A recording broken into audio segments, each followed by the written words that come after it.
আজকের ভিডিওতে আমরা আলোচনা করব বর্ণনামূলক ভাষাবিজ্ঞান নিয়ে। এর আগে দুটো ভিডিও ছেড়েছি, তুলনামূলক ভাষাবিজ্ঞান এবং ঐতিহাসিক ভাষাবিজ্ঞানের একটা ভিডিওতে আলোচনা হয়েছে, আর একটা ভিডিওতে তার শর্ট কোশ্চেনগুলো ব্যাখ্যা করা হয়েছে। আমরা এই ভিডিওতে বর্ণনামূলক ভাষাবিজ্ঞানের আলোচনাটা করব।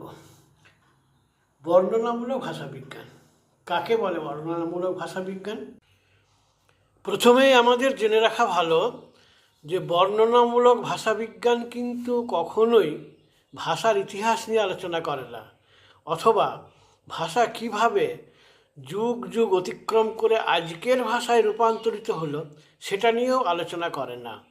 বর্ণনামূলক ভাষাবিজ্ঞান কী নিয়ে আলোচনা করে তাহলে? যে আসলে দেখবে আমাদের পৃথিবীতে যতগুলি ভাষা আছে তার বহু ভাষার কোনো লিপি নেই, আর যে ভাষাগুলোর লিপি নেই সেই ভাষাগুলোকে অনেকাংশে ব্যাখ্যা করা বা তার ঐতিহাসিক পটভূমিকাগুলোকে খুঁজে বার করা বেশ শক্ত হয়ে দাঁড়ায়। এই কারণে বর্ণনামূলক ভাষাবিজ্ঞান কখনোই ভাষার ঐতিহাসিক পটভূমিকা নিয়ে আলোচনা না করে যখন এই লিপিহীন ভাষাগুলোর বর্তমান অবস্থাটা নিয়ে বিশ্লেষণ করে তখনই সেটা হয়ে যায় বর্ণনামূলক ভাষাবিজ্ঞান। তাহলে বর্ণনামূলক ভাষাবিজ্ঞানের সংজ্ঞা হিসেবে আমাদের কি বলতে হবে? না, বলতে হবে সমকালীন প্রচলিত ভাষার গঠন রীতি নিয়ে বিচার বিশ্লেষণ করে ভাষাবিজ্ঞানের যে শাখা তাকেই বলা হয় বর্ণনামূলক ভাষাবিজ্ঞান। তাহলে দ্বিতীয় অংশে আমরা জানব যে কোন কোন বিষয়গুলো নিয়ে আলোচনা করে। না, প্রথমত ধ্বনি বিজ্ঞান, কারণ ধ্বনি ছাড়া তো ভাষা সৃষ্টি হতে পারে না। তাই ধ্বনি কিভাবে বাকযন্ত্রকে নিয়ন্ত্রণ করে সেইটা নিয়ে আমাদের বর্ণনামূলক ভাষাবিজ্ঞান আলোচনা করে। দ্বিতীয়ত ধ্বনি তত্ত্ব, আমাদের ধ্বনিগুলোর গঠন কীরকম সেইগুলো নিয়েও এই বর্ণনামূলক ভাষাবিজ্ঞান আলোচনা করে। তৃতীয়ত রূপতত্ত্ব, অর্থাৎ আমাদের পদের গঠন কেমন, সেগুলো কিভাবে গঠিত হয় সেই নিয়ে আলোচনা করে রূপতত্ত্ব বিভাগ। এছাড়া আছে বাক্যতত্ত্ব, অর্থাৎ বাক্যের গঠন কীরকম সেটা নিয়েও আলোচনা করে বর্ণনামূলক ভাষাবিজ্ঞান। আর আছে শব্দার্থ তত্ত্ব, শব্দের অর্থ কিভাবে আজকের চেহারায় গঠিত হয়েছে সেই সম্পর্কেও এই বর্ণনামূলক ভাষাবিজ্ঞান আলোচনা করে।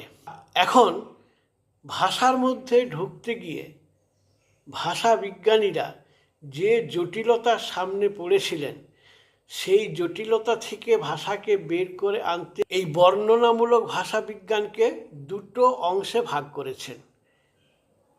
এমনভাবে না বলে এইভাবেও বলা যায় যে স্বতঃস্ফূর্তভাবে দুটো অংশে ভাগ হয়ে গেছে।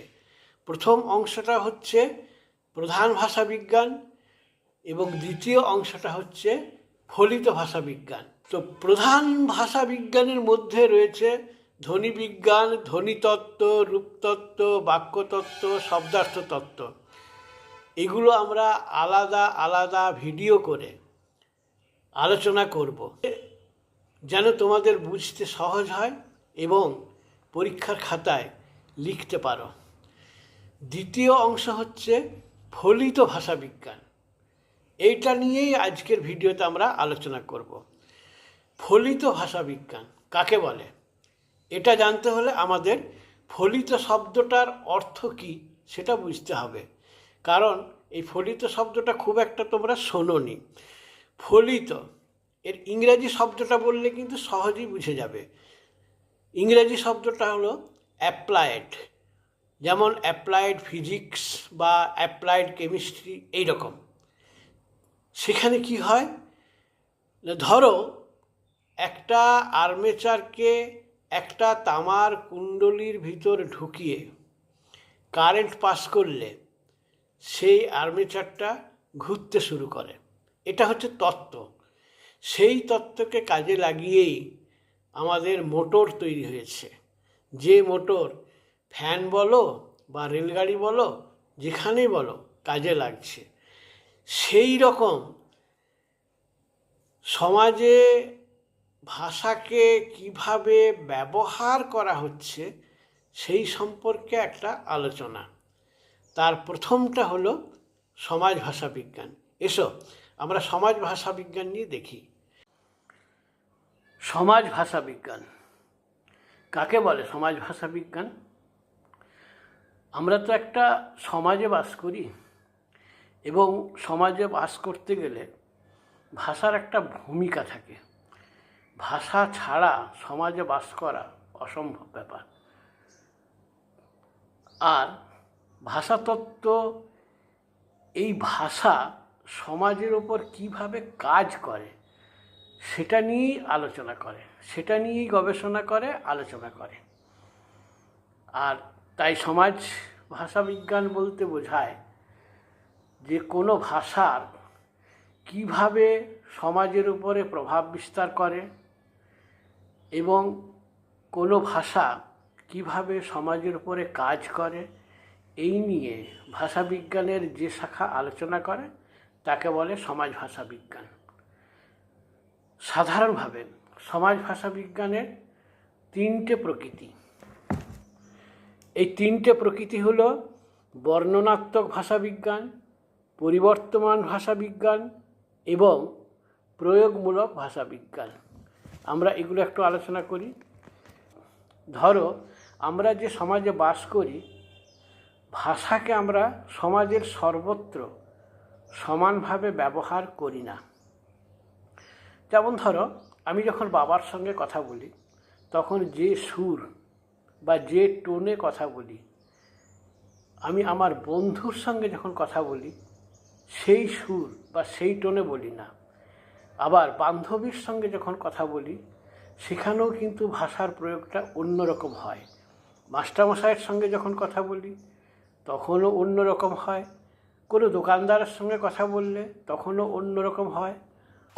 অর্থাৎ পরিবেশ ও পরিস্থিতি অনুসারে মানুষ ভাষার কথোপকথনের চেহারার পরিবর্তন ঘটায়, যেটা ভাষাতত্ত্বের ভাষায় উপলক্ষ অনুসারে মানুষ তার কথোপকথনের চেহারার পরিবর্তন ঘটায়। আর এই পরিবর্তনটাই হলো সমাজ ভাষাবিজ্ঞানের আলোচনার বিষয়। এবার বলবো রেজিস্টারের কথা। রেজিস্টার মানুষ নিজের বাড়িতে যে উপভাষায় কথা বলে, বাড়ির বাইরে গিয়ে যখন সে তার উপভাষার পরিবর্তন ঘটিয়ে মান্য বাংলায় কথা বলে তাকে বলে রেজিস্টার। আবার যখন কোনো ব্যক্তি কোনো উপভাষা অঞ্চলের কোনো বিশেষ রীতিকে গ্রহণ করে তাকে বলা হয় কোড, এবং অন্য উপভাষা অঞ্চলে গিয়ে তার পরিবর্তন ঘটালে তাকে বলা হয় কোড বদল। ধরো আমি বাস করি পুরুলিয়াতে, পুরুলিয়াতে জলটা গন্ধ করছে এটাকে বলে জলটা গঁধাচ্ছে, এটা ঝাড়খণ্ডী উপভাষা। কিন্তু সেই লোকটা যখন কলকাতা যায় সেখানে গিয়ে জল গন্ধ করলে তাকে জলটা গঁধাচ্ছে বলে না, কি বলে? জলটা গন্ধ করছে, রাঢ়ী উপভাষায়। এই যে এক উপভাষা থেকে আরেক উপভাষায় নিজের ভাষাকে পরিবর্তিত করা, উপলক্ষ অনুসারে পরিবর্তিত করা, এইটাকে বলা হচ্ছে কোড বদল। এরপরে এসো মনোভাষা বিজ্ঞান। মনোভাষা বিজ্ঞান সাধারণত দেখে যে মানুষ কিভাবে ভাষা শেখে। আমরা তো এতদিন ধরে জানতাম যে মানুষ তার পরিবেশকে অনুকরণ করে ভাষা শেখে। প্রথম জীবনে মাকে অনুসরণ করে, বাবাকে অনুসরণ করে, ভাই দাদাদের অনুসরণ করে, তারপরে সমাজ পরিবেশ সেখানে অনুসরণ করে ভাষা শেখে। বর্তমানে নোয়াম চমস্কি নামে এক ভাষাতত্ত্ব বিজ্ঞানী তিনি এই ধারণাটাকে ভুল বলে প্রমাণ করে বলেছেন যে আসলে আমাদের মস্তিষ্কটাই হলো একটা বিরাট ভাষা শেখার যন্ত্র, যাকে তিনি নাম দিয়েছেন ল্যাঙ্গুয়েজ অ্যাকুইজিশন ডিভাইস, সংক্ষেপে LAD। আবার পরবর্তীকালে এই ডিভাইস শব্দটাকে তিনি পরিবর্তন করে বলেছেন যে ল্যাঙ্গুয়েজ অ্যাকুইজিশন সিস্টেম, LAS। এই যে সার্ভার, এই সার্ভার ভাষাকে স্টক করে, ভাষাকে আমাদের শিখতে সাহায্য করে। আর এই কারণেই চমস্কি বলছেন যে আমাদের মস্তিষ্ক হলো ভাষা শেখার একটা যন্ত্র, এবং সেখানে মানবের মস্তিষ্ক প্রি-প্রোগ্রামড অবস্থায় থাকে, এবং তার মধ্যে একটা সার্বজনীন ব্যাকরণ থাকে, যে ব্যাকরণ তাকে ভাষা শিখতে সাহায্য করে।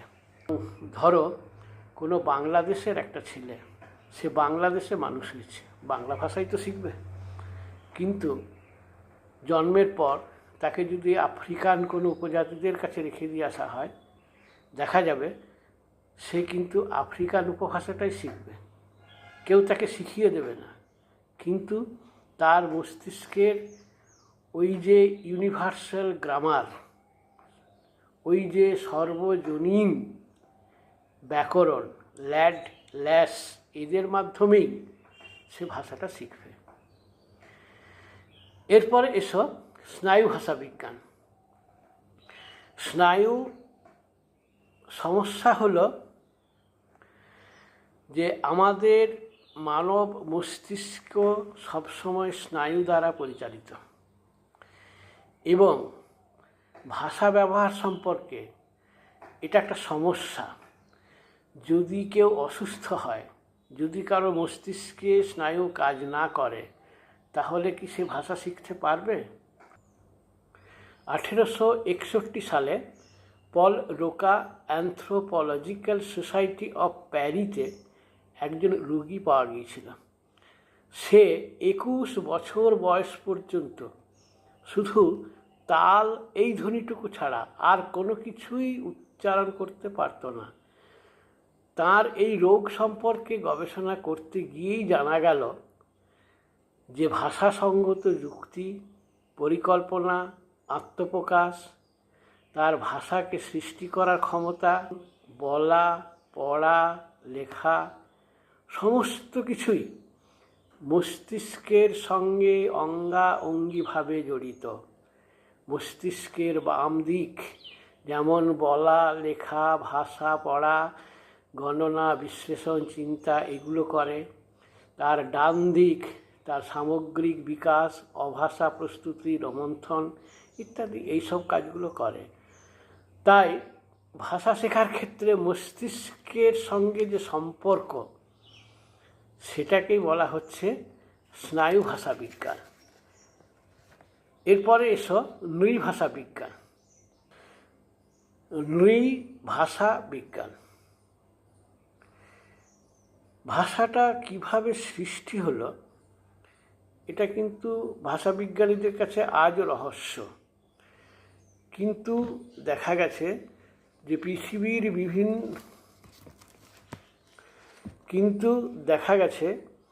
পৃথিবীতে যে আদিবাসীগুলি আছে, সেই আদিবাসীগুলির ভাষা, তাদের উৎস সন্ধান সব থেকে জটিল বিষয়, কারণ তাদের কোনো লিখিত রূপ বা চেহারা নেই।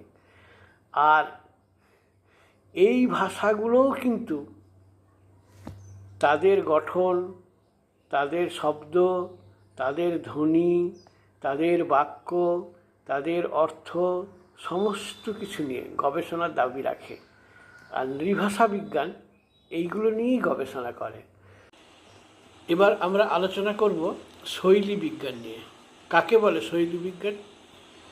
আমরা লক্ষ্য রেখেছি যে ঠিক বঙ্কিমচন্দ্র যে ভাষায় লেখেন, সে ভাষায় কিন্তু রবীন্দ্রনাথ লেখেন না। আবার রবীন্দ্রনাথ যে ভাষায় লেখেন সেই ভাষায় শরৎচন্দ্র লেখেন না। অর্থাৎ প্রত্যেক লেখকের লেখার মধ্যে একটা নিজস্বতা আছে। এই নিজস্বতাটাই হলো শৈলী বিজ্ঞান। অর্থাৎ ভাষাকে সাজানো। এই জন্য স্যামুয়েল ওয়েলেসলি এই শৈলী বিজ্ঞানকে বলেছেন চিন্তার পোশাক। একজন লেখক তার নিজের চিন্তা ভাবনাকে সাজিয়ে গুছিয়ে ভাষার মধ্য দিয়ে যখন সুন্দরভাবে প্রকাশ করেন তখন সেইটা হয়ে যায় শৈলী বিজ্ঞান। আমরা যখন বাক্য তৈরি করি তখন বাক্য তৈরির নিয়মগুলিকে মেনেই তৈরি করি। অর্থাৎ বাক্যের মধ্যে ধ্বনি, রূপ বা শব্দাংশ, বাক্য, অর্থ এগুলিকে পরস্পর গেঁথে আমরা বাক্যটি তৈরি করি। এই যে ব্যাপারটা, এই যে জাল বিন্যাস, একেই ফেদিনাদা শ্বশুর বলেছেন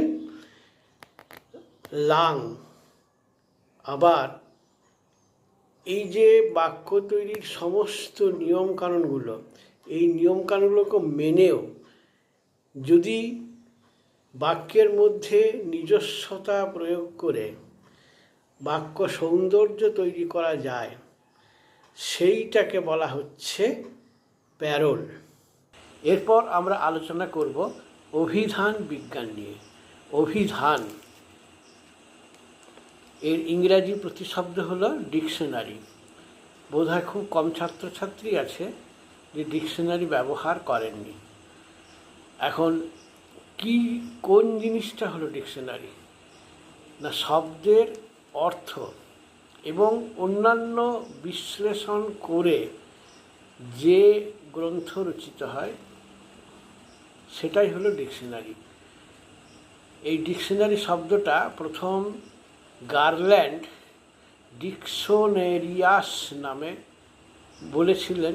পরবর্তীকালে 1538 সালে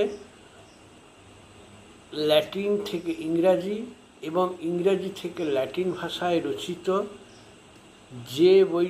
যে গ্রন্থটি, সেটিকেই নাম দেওয়া হয়েছে ডিকশনারি।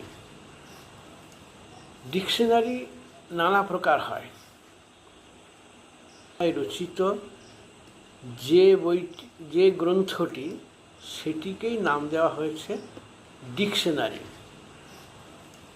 ডিকশনারি নানা প্রকার হয়। যেমন ধরো ভাষার ক্ষেত্রে বাংলা থেকে বাংলায় অর্থ তৈরি, এটাকে বলা হয়।